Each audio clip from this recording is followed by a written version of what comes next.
Dilerseniz Veysel Avcı sizle başlayalım. Bugün İmralı heyeti adaya bir ay sonra gidebildi. Genel olarak bununla ilgili neler söylemek istersin?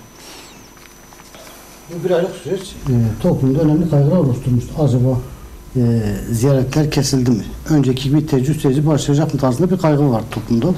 Ama bu gidiş o kaygıları önemli oranda azalttı. Ancak sorun sadece İmralı'ya gidip gelme sorunu değil. Veyahut da görüşmelerin sürmesi konusu da değil.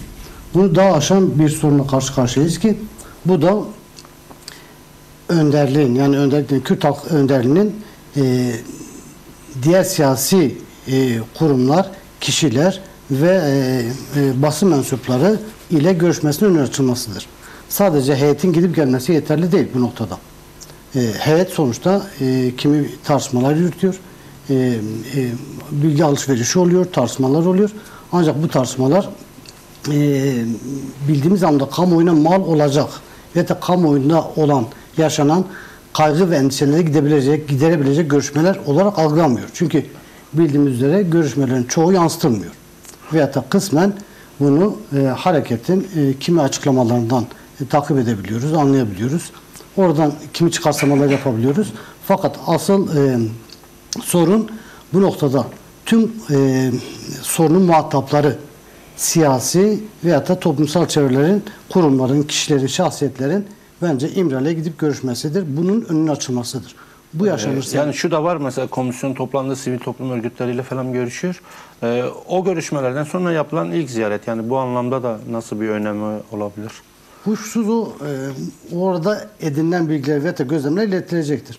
Ancak komisyonun bizzat gitmesi farklı olur. Veyahut da Sayın Öcalan'ın, yani Kürt halk önderinin komisyonun önüne çıkarması, komisyon karşısına çıkması en önemli adım olacaktır. Bu sağlamadığı müddetçe bir şekilde her kesimle görüşme aslında sürecin uzamasına da sebep oluyor. Bu görüşmeleri olumsuz anlamda söylemiyorum. Komisyonun yaptığı görüşmeler olumsuz anlamda söylemiyor. Fakat bu görüşmeleri uzatmak, daha önceki süreçlerdeki gibi akıl adamlar, akıl insanlar komisyonu gibi süreci uzatmak aslında farklı riskler de barında taşıyor. Mesela bahsedilen yıl sonuna kadar bu görüşmelerin sürdürülmesi. Oysa çok acil çözümden bahsediliyor. Acil adımların atılması gerekliliğinden bahsediliyor. Fakat bunun uzatılması bir nevi toplumsal alanda bulunan bütün kurumlarla görüşmenin de bu noktada sürecin uzamasına vesile olacak tarzda bir olumsuz sonuç da olabilir. Yani bu acil adımları zaten konuşacağız. Veysel Avcı zaten tecritten bahsetti. Tecritte devam etmek istiyorum. Yani görüşmeler devam ediyor ama tecridin de tam anlamıyla kalktığını söyleyemiyoruz. Tecridin tamamen kalktığını söyleyebilmek için nasıl bir görüşme trafiği gerekiyor? Daha önce belirttiğim gibi öncelikle bütün medya mensuplarının İmralı'ya gidilmesinin önünün açılması gerekiyor. En önemli adım bu olacaktır. Çünkü Sayın Öcalan, yani Kürt halk önderi bu noktada bunu talep ediyor. Bunu istiyor. Duyduğumuz kadarıyla böyle bir şeyle hem süreci kolaylaştırmak, hızlandırmak, diğer siyasi çevreleri ve Türkiye toplumunu ikna etmesi için de bunun önemli bir adım olacağını söylüyor. Yani kendisinin bir anda kamuoyuyla direkt muhatap olabilmesi çok önemli sonuçlar ortaya çıkaracaktır. Yani bu engelleniyor. Yani sadece siyasi heyetlerle veya da devlet heyetleriyle görüşmek bu noktada süreci hızlandırmıyor. Tamam, güven verici kimi adımlar atılabilir. Bu önemli bir adım olarak da görülebilir. Fakat basın mensupları görüşemiyorsa, diğer siyasi parti yetkilileri diyelim. Değil mi? Bunlar komisyonda yer alıyorlar. Sorunu çözecek muhataplardan biri de onlar. Her biri bu noktada bu tarihi çözüm sürecine katkı sunacaklar. Onu yönlendirecekler, belirleyecekler. Tartışıyorlar ama asıl muhatap olan, mesela Hüseyin arkadaşın belirttiği gibi asıl muhatap ve de sorunun belirleyici olanı, çözüm odağı bu noktada bunun dışına tutuluyor. Dolayısıyla bunun önünün açılması gerekiyor. İşte bu nasıl açılmalı, neler sağlanırsa bu açılmış olur? Bir belirttiğimiz gibi şu an bile hala mesela diyebiliriz ki kimi tecrit şeyleri var. Bu noktada tümden tecritin kalktığını söylemek de doğru değil. Mesela kimi basın yayın basın yayın şeyleri verilmiyor. Materyaller kendisine verilmiyor. Gazeteler verilmiyor, istediği televizyonlara verilmiyor. ulaşılmıyor. İstediği televizyonları izleyebilme şeyi yok. Hakeza sadece Türkiye'de yaşayan sadece AKP'li veyahut da diğer Kürt cenahındaki basın mensupları değil. Birçok basın mensupları tartışıyorlar. Özellikle mesela Sözcü TV, bahseden Sözcü TV'dir. Milliyetçi ve da Kemalist çeviriler bu noktada çok olumsuz bir dile sahipler. Süreci yokuşa sürüyorlar. Öyleyse dile gelsinler konuşsunlar. Bu noktada konuşmasının önü açılması gerekiyor. Yani oradan en azından direkt muhatabından dinlenmesi bence birçok şeyin önünü alacaktır. Bu sadece o değil. Diğer yönden diğer siyasi partilerin de önünü açılması gerekiyor. Mesela CHP en önemli muhaliflerden birisidir. Şimdi. Muhalefet partisidir. Bu sürece katılmış, komisyona katılmış durumda. Peki neden görüşemiyor? Görüşme sadece neden devlet yetkileri ve istihbarat yetkileri, MİT yetkileriyle sınırlı tutuluyor? Bu noktada bunun ileride güvencesi yok. Eğer komisyon eliyle tüm topluma, tüm siyasal arenaya mal edilmeye çalışılıyorsa o halde direkt onların da önüne açılması gerekiyor. İmralı bu noktada sadece bir tecrit adası veya da tek kişinin tutulduğu ve onunla sadece devletin görüştüğü bir alan haline getirilmemeli veya da o şekilde tutulmamalı. Veysel Hacı, şimdi komisyonda Bülent Arınç söz almıştı. Bülent Arınç da Umut Hakkı'nın uygulanması gerektiğine söyledi. Yani Kürt Halk Önderi Abdullah Öcalan'ın özgürlüğü süreç açısından, sürecin barışla sonuçlanması açısından nasıl bir önemde? Umut Hakkı aslında hukuksal bir adım olarak Avrupa Birliği'nde sanıyorum yanlış değilsem İngiltere'de bir hükümlü için, bir veya iki hükümlü için uygulanan bir karar. Ama burada sadece Sayın Abdullah Öcalan'ı tek bir kişi olarak değerlendiremeyiz. Kaldı ki oradaki kastedilen Umut Hakkı cezasını 25 yıl tamamlayan kişiler için geçerli. Yani onun bir gün dışarı çıkabileceği umudunun kendisine sunulmasıyla ilgili. Yoksa 25 yıl doldu, Umut Hakkı verildi, direkt serbest bırakılması anlamda değildir. Dahası Sayın Öcalan bu noktada topluma, tüm topluma, Orta Doğu halklarına, hatta Latin Amerika halklarına demokratik çözüm anlamında umut bahşeden kişidir. Umut sunan kişidir. Yani diğer halkların umududur. Dolayısıyla kendisine umut bahşedilmesi gibi bir durum söz konusu olamaz. Ancak politik bir çözüm aracı ve yöntemi olarak değerlendirebilirse Umut Hakkı değerlendirebilir. Bu kabul edilebilir. Fakat Umut Hakkı'nın da çok böyle şu an için ne tartışma durumu var ne de bunun gündeme gelme durumu var. Kaldı ki Sayın Öcalan diyor ki benim özgürlüğünü çok şey yapmıyor, öncelemiyor. Asıl önceki sorun çözümüdür. Muhataplarla buluşulmasıdır. Yani İmralı'da olması veya da Ankara'da farklı bir yerde olması bu konuda çok fazla bir şey değiştirmeyecek. Dahası riskler de olabilir. Veya da farklı ihtimalleri de karşımıza çıkarabilir. Ama Umut Hakkı bu noktada sadece tek bir kişiye ve de Kürtler şahsında Sayın Öcalan'a verilmiş bir hak değil. O hak aynı zamanda Türkiye toplumunun demokratikleşmesi için de Umut Hakkı'dır. Kürtler için Umut Hakkı ise devletin bu sorundan kurtulabilme veya da bu sorunu gerçekten demokratik muhtevada çözebilmesi için de umuttur. Yani bu umut sadece Başkan Apo için değil, Türkiye siyasetçileri, Türkiye toplumu ve Türkiye halkları için de bir umut hakkıdır. Dolayısıyla bu hak tekil değil, bütündür, tümeldir. Yani tüm toplumun tüm toplumu içine alan, hepsini kapsayan bir haktır. Dolayısıyla bu noktada kişisel bir hukuksal yöntem, çözüm yolu gibi belki görülebilir, önüne çıkartılabiliyor. Fakat bunun asıl meselesi bu değil. Eğer devlet gerçekten bu sorunu çözmek istiyorsa çok da Avrupa Birliği yasalarına ihtiyaç duymadan da çözebilir. Bunu yasal zeminlerini oluşturabilir. Meclisten çıkarabilir. Görülüyor ki sorunu çözmek için tüm partiler bir şekilde katkı sunuyor. Destek veriyorlar. Bu sürece dahil oluyorlar. O halde böylesi bir yasanın çıkartılması için de gerçekten katkı verebilecek durumdadırlar.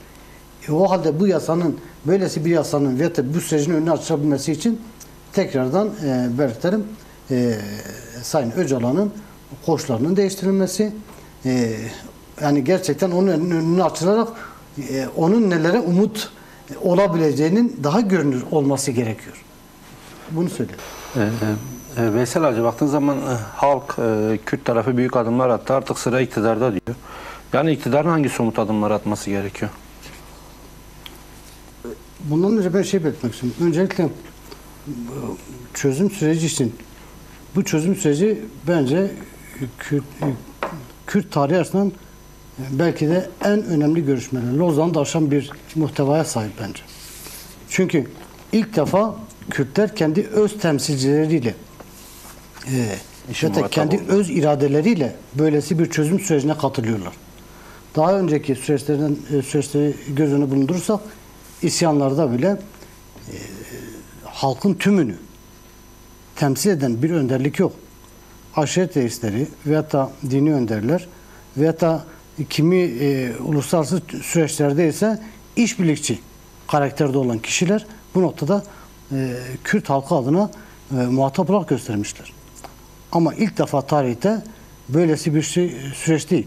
İlk defa gerçek temsilcileri bu halkın gerçek sorunlarını dile getirecek, çözüm yollarını gösterecek bir önderlikle karşı karşıyayız ve bu noktada bu farklı bir süreçtir. Hiçbir sürece benzemiyor. Dolayısıyla belki tarihte Kürtler arasından en önemli görüşme sürecidir.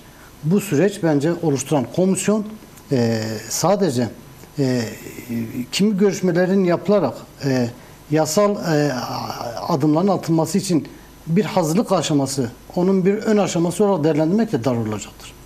Bu sadece öyle bir şey değil. Yani kimi kesimleri dinleyelim, daha sonra görüş ve öneriler doğrusunda yasalar çıkartalım. Peki bu her görüş ve öneri belirten kesimlerin, çevrelerin önerileri kabul edilecek mi? Yasaya dönüşecek mi? Bu da tartışmalıdır. Devlet buna karar verecek olan kimdir? Belki o noktada tartışma da var. Hani o komisyonda 3'te 2 çoğunluktan bahsediliyor. Yani çoğunluktan bahsediliyor. Ama çoğunluk da biliyoruz ki şeydir. Yine iktidardır. Nasıl meclisteki çoğunluk yasa çıkarmayı belirliyorsa komisyondaki mekanizma da öyledir. Çoğunluk yine iktidardadır. O halde iktidar kabul etmediği şeyleri yasalaştırmayacak anlamına gelir. En barizinden Kürtçe konuşmak yasak. Şimdi Yani devasa 200 yıllık bir sorun çözüyor. Kürt sorunudur. Bütün siyasi partiler, bütün siyasi çevreler, tüm toplum bunun böyle olduğunu kabul ediyorlar. Artık Kürt sorunu yok değil. Ya aslında birçok kurumun ana talebi de mesela Kürtçe'ye statü tanınmasıydı. Evet, ama böyle bir şimdi süreçte Kürtçe yasaklandı. annelerin Kürtçe kendilerini ifade etmeleri bile yasaklandı. Ona fırsat verilmiyor. Devasa bir sorunu çözüyorsun. Kürt sorunudur. İsmi üzerinde, adı üzerinde Kürt sorunudur. Ama bunun o dile getirecek yani o dille ifade edilmesi yasaklanıyor. Kabul edilmiyor. Yani bu noktada mantıkta bir değişim yok. Tamam kabul ediyor ama benim dilimle konuş. Yine kendi çözümünü de etmek, kendinde ısrar anlamına geliyor. Bu da bir şekilde inkardır. Devlet bu noktada adım atması açısından bence sadece bireysel haklar boyutuna indirgememelidir. Yani sadece mesela umut hakkında da aslında sorun bireyselleştiriliyor. Sanki Sayın Öcalan'ın bireysel umut hakkı tanınıyormuş gibi. Kürtler mesela bireysel olarak seçmeli ders olarak Kürtçe konuşabilirler. Eğitim görebilirler. Ne oluyor? Sanki Kürtlerin eğitim hakkı onlara sunmuş anlamına geliyor. Kendi kültürünü savunabilirler bireysel olarak. Ama burada kastedilen husus kolektif hakların verilmesidir. Avrupa standartlarına göre bu hakların tanınmasıdır. Yani kolektif olarak hakların tanınmasıdır. Yasalın bu çerçevede çıkarılması gerekiyor. Yoksa sadece kişilerle sınırlama bu noktada şeyi sağlamayacak. Çözümü de sağlamayacak. Aksine bizim açımızdan da değil mi, karşılaşıyoruz. Tümden bir çözümü getirebilecek bir süreci de doğurmaz. Eğer böyle yapılırsa bu başlı başına hem sorunlu, sıkıntılı ileride tartışmalara vesile olabilecek şeyler doğuracaktır. Yani burada kalıcı çözüm amaçlanıyor. Düşünelim ki Cumhuriyet'in 100 yıllık Cumhuriyet tarihinin 50 yılı, 52 yılı Kürt mücadelesiyle PKK ile geçmiş. PKK ile mücadeleyle geçmiş. Ama bunun 40 yılı da belki bir anda röportajda başlatabiliriz ve 93'teki o Bareles'teki şey vardı, basın açıklaması vardı. Eğer oradan ele alırsak bu 50 yıllık savaşın da 40 yılı çözüm arayışıyla geçmiştir. Dolayısıyla aynı zamanda savaş ve barış iç içe yaşanmıştır. Bugün bunun şeyidir, en son aşamasıdır. Ve bu noktada komisyonu sadece iktidarın oluşturduğu bir masa veyahut da bir alan tartışması için sunmuş bir alan değil. Burada bütün bedel ödeyenler, acı çekenler, canını feda edenlerin katkıları yaratılmış bir alandır burası. Bu masa bu bedellerle yaratılmıştır. O halde o masada her şey tartışılacaktır. Tartışılması gerekiyordu. Tartışılmalıdır. Her konu tartışılmalıdır. Ve bu kamuoyuna açık da olmalıdır.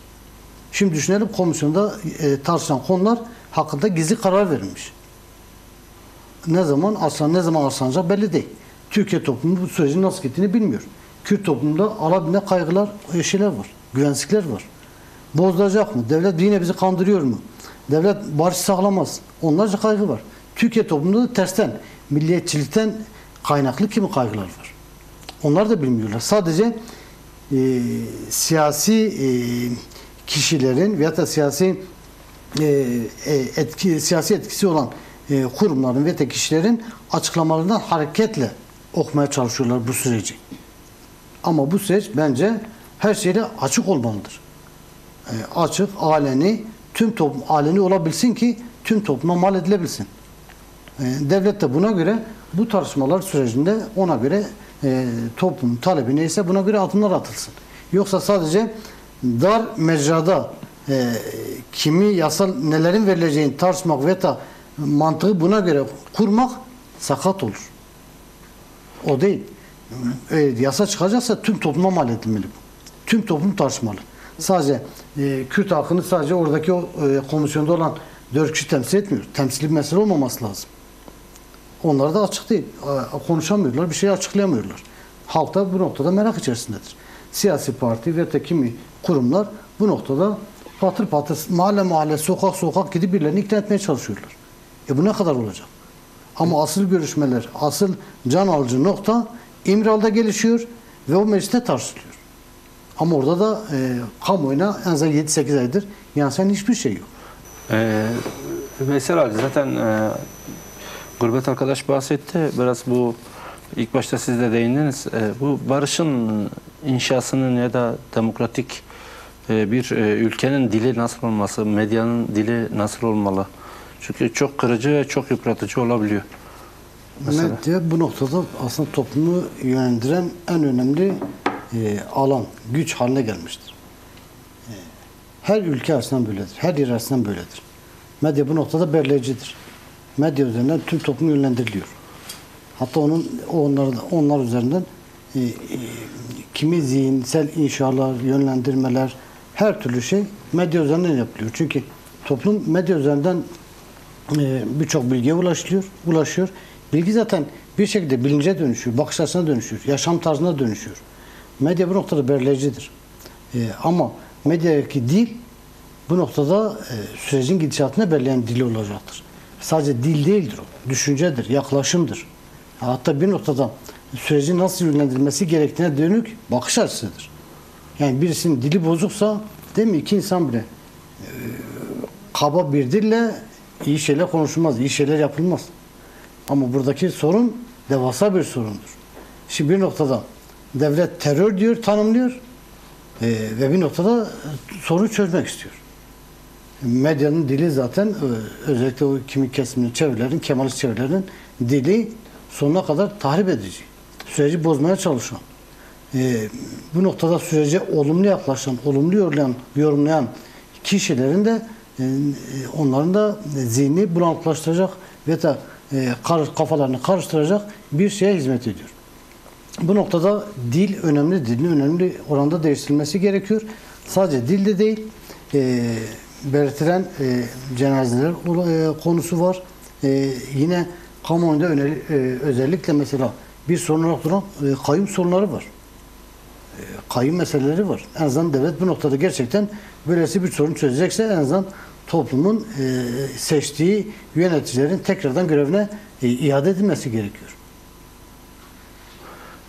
Bunun yapılması gerekiyor. Hakeza belki sadece kamuoyunda devlet eğer samimi ise kimi tutukları bıraksın tarzına dar yaklaşmamak da lazım. Sorun sadece birkaç kişinin cezaevindeki tutuklarını bırakması meselesi değildir. Öylesi dar bir konu bağlamında değerlendirmemesi de gerekiyor. Yani daha geniş düşünün. Daha geniştir. Sadece değildir mi? Su sorunundan tutarım, çevre sorunundan tutarım, Kürtlerin kültürel haklarıdır, ana dil haklarıdır. Yurt dışına kaçmak zorunda kalan Gurbetçiler. onlarca insanlar var, onlarca insanımız var. Güney Kürdistan'daki mesela Kürdistan Federal Bölgesi'ndeki illerde, merkezlerde binlerce insanımız var. Avrupa hakeza öyle. Birçok insan gelemiyorlar. Açılan soruşturmalar, kendilerine verilen cezalar, haksız verilen cezalardan dolayı gelemiyorlar. Bunlar ayrı bir sorun. Yine belirttiğimiz gibi o mesela Kürtlerin dili, kültürü, kendi kendilerini yönetme hakkı, yani kolektif dediğimiz haklar anayasal güvenceye kavuşturulacak mı? Bunlar önemlidir. Yoksa sadece tamam devlet farz edelim 200 tane tutuklu veya hükümlüyü bıraktı. Bu noktada bir devletin samimi olduğu anlamına gelmeyecek. Veya da tamam artık bundan sonra sorunsuz, pürüzsüz açıdan bu süreç yürüyecek ve çözüme doğru bir sürece adımlayacağız anlamına da gelmiyor. Yani bu o belirleyici bir kıstas değil. Sadece birilerinin bırakılması bu noktada tek bir kıstas değil. Ama bu gündemleştirmesi gerekiyor. Bir, toplum noktaya eğer barışı istiyorsa bu sürece bence komisyonun her tartışmasını gündemleştirmeleri lazım. Toplum her yerde o komisyonu tartışmalıdır. Çünkü o komisyon sadece orada oturan 51 kişiden veya 45-50 kişiden müteşekkil değil. Herkes kendi o komisyonun bir parçasıdır. Çünkü orada onların kaderleri belirleniyor. Orada olacak. Toplumun geleceği inşa ediliyor. Çözümlenecek. Veyahut da çözülecek. Yeniden inşa edilecek. Demokratik bir toplumda yaşamak istiyorsak o halde o masaya herkes bir şekilde muhatap olmalı. Gözünü kulağını oraya çevirmelidir. Tartışmalıdır. Bir şekilde düşüncesini basın mensuplarıyla, gazetecilerle her nerede olsun, kahvede, evde, sokakta her yerde tartışmalıdır. Bu noktada tamam, yani biraz toplumda şu yaklaşım var. Kendi dışında tutup tartışmama. Sadece devletle parti arasında ve İmralı arasında, önderlik arasında süren bir görüşme ve çözüm süreci olacak bir şey yaklaşıyorlar. Aksine herkes bu sürece dahil olması gerekiyor. Mesela baş toparlayacak olursak. Evet. Kayyum sorunu gündemleştirmeleri lazım. Özellikle cezaevinde bırakılan tutsaklar var. Bunu gündemleştirmeleri lazım. Daha benzeri birçok konu var. Bunların gündemleştirilmesi gerekiyor. Veysel Hacı sizin de son sözünüzü alalım. Bence 1 Eylül Dünya Barış Günü'ne katılmak bence herkesin sorumluluğudur. O yürüyüşe katılmak bence gerilanın silah yakma iradesine, kararlarına katkı sunmaktır. Onu sahiplenmek olacaktır. Kürt halk önderinin İmralı'da o zor koşullarda sürdürdüğü direniş, mücadele, çözüm arayışını sahiplenmek olacaktır. Bu sadece bence siyasal kurumlar ve onların çalışanlarıyla ve sınırlı bir kitle ile sınırlı kalan bir yürüyüş olmaması gerekiyor. Eğer halk gerilanın o silahını yakma iradesi sahiplenmek istiyorsa bence 1 Eylül Dünya Barış Günü'ne o kutlamaya bence herkesin katılması gerekiyor. Bu sahiplenme ve barışı isteyen herkesin bir şekilde görünür olmasını getirecektir. Mesaj öyle verilmelidir ve herkesi bu noktaya katılmasını davet ediyor.